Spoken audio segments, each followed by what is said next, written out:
সম্মানিত আমি মহেশপুর কোট্টান্তরের নির্বাচিত এমপি। আমি এই দোকানটিও এটা তৃতীয় দোকান তালাবদ্ধ পেলাম। এইভাবে তালা বন্ধ করে ধমকি দিয়ে জনজীবনকে অশান্ত করে তোলা, সামাজিক শান্তি বিনষ্ট করা, এটা অমানবিক কর্মকাণ্ড। আমি আশা করি যারা এই কাজটা করেছেন তাদের শুভবুদ্ধির উদয় হবে। আমি তাদের সদা সচেতন দৃষ্টি কামনা করছি। আশা করা যায় এর পুনরাবৃত্তি ঘটাবেন না। আপনারা সবাই শান্তিপূর্ণভাবে বসবাস করবেন।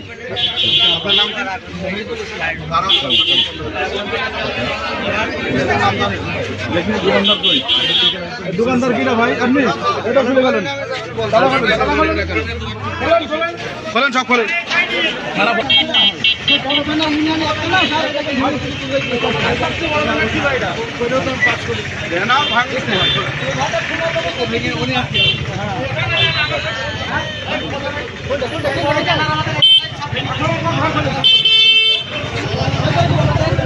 আসেন আসেন, এইটা সামনে মনি পুরা সামনে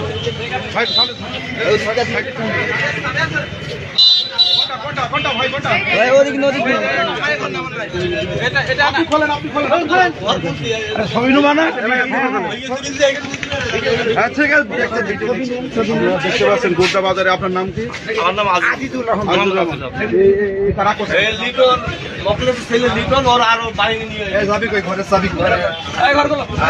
কি যে করেন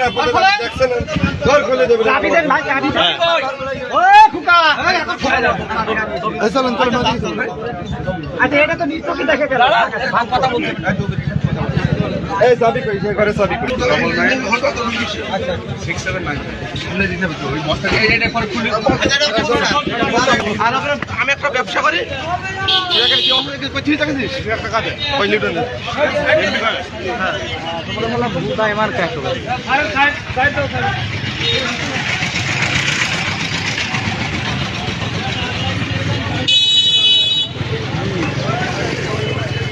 কোন ঘরটা ওই যে জায়গার সামনে রয়েছে।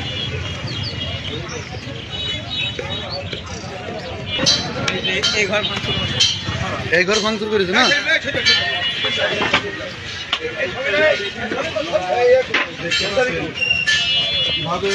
স্যার আমার এখানে 5000 বস্তা ছিল স্যার।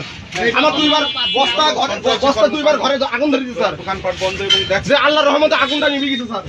এবং আগুন ধরে আমার ঘরের অবস্থা দেখুন স্যার। দোকান গোড্ডা বাজারে। আপনার নাম কি ভাই? আমার নাম মোহাম্মদ খায়রুল ইসলাম। কারা এই কাজগুলো করছে? আমি জানা মতে শুনছি যে আমাদের গ্রামে তারাখানের ছেলে, তার নাম আছে আরিফুল। আরো মনে হয় তার নেতৃত্বে দিতে আমার মানুষ আছে, শিমুল আছে আর শাহরুখ আছে। আবার না হ্যাঁ এগুলো অবশ্যই নেতৃত্ব হয়েছে। আমার দোকানের অবস্থা দেখেন আপনারা। বলেন বলেন চাবি করে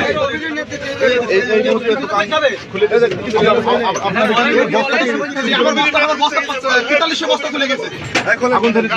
আগুন ধরে গেছে, নিভে গেছে। এখানে 4300 বস্তা নেই এখানে। আচ্ছা বস্তা আমার ঘরের অবস্থা দেখেন, ঘরের অবস্থা দেখেন আপনারা। এই শাটার খোলেন, শাটার খোলেন।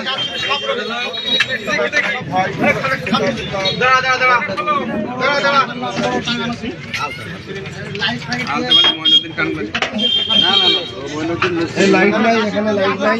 লাইট দেন, এই লাইট দেন। এই দাও শাটার খোলেন। এলাকা খাতাপত্র অবস্থা দেখেন স্যার। এলাকা ঘরে কি অবস্থা দেখেন? হ্যাঁ হলো তো। এই লাইট দেন, এই লাইটিং করেন। এই খাতার অবস্থা দেখেন স্যার। ঠিক আছে স্যার। ঘরের অবস্থা বুঝাইছে। আমি মোহাম্মদ মুক্তিয়ার রহমান,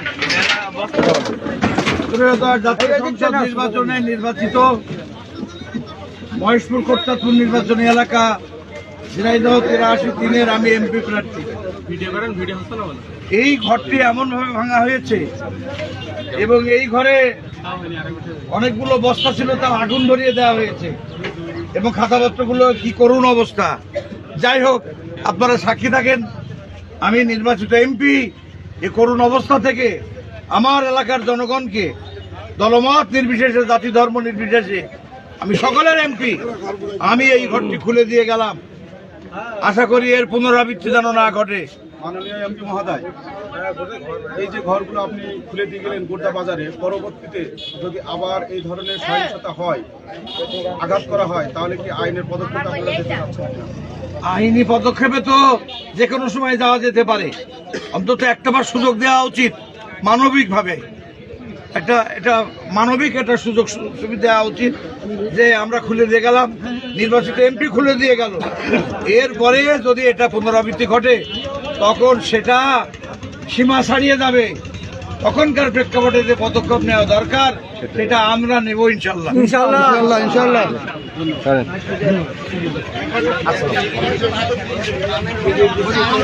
আমার 2 নম্বর ওয়ার্ডে থাক, 2 নম্বর ওয়ার্ডের একদম অন্যায় ভাবে ভাই জাহিদ বিশ্বাস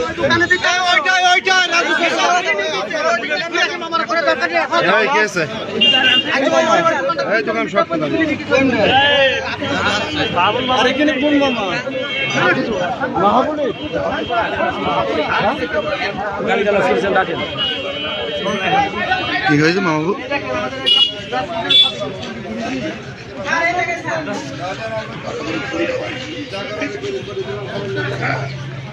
আব্দুল কাদের,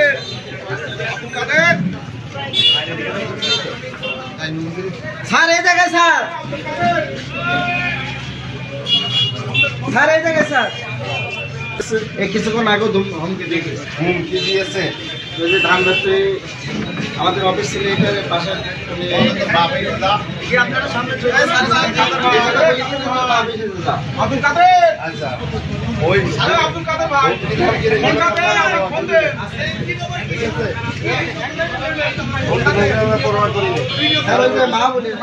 মাহবুল ভাই একটু আমার থাকবো আমি দেখতে পেলাম যে গোড্ডা বাজারে অনেকগুলো দোকান, অন্তত কয়েক গুন্ডার দোকান এভাবে ভাঙচুর করা হয়েছে, তালাবদ্ধ করে দিয়ে, ব্যবসা বাণিজ্য বন্ধ করে দিয়ে একটি পরিবার, বিভিন্ন পরিবারের জীবন জীবিকা বন্ধ করে দেওয়ার চেষ্টা এই অবস্থার নাজুকতায় আমি গণসংযোগকালে বাস্তবতা থেকে আমি এমপি মহোদয় এটা খুলে দিয়ে গেলাম। আশা করি এইটার পুনরাবৃত্তি আর ঘটবে না ইনশাআল্লাহ।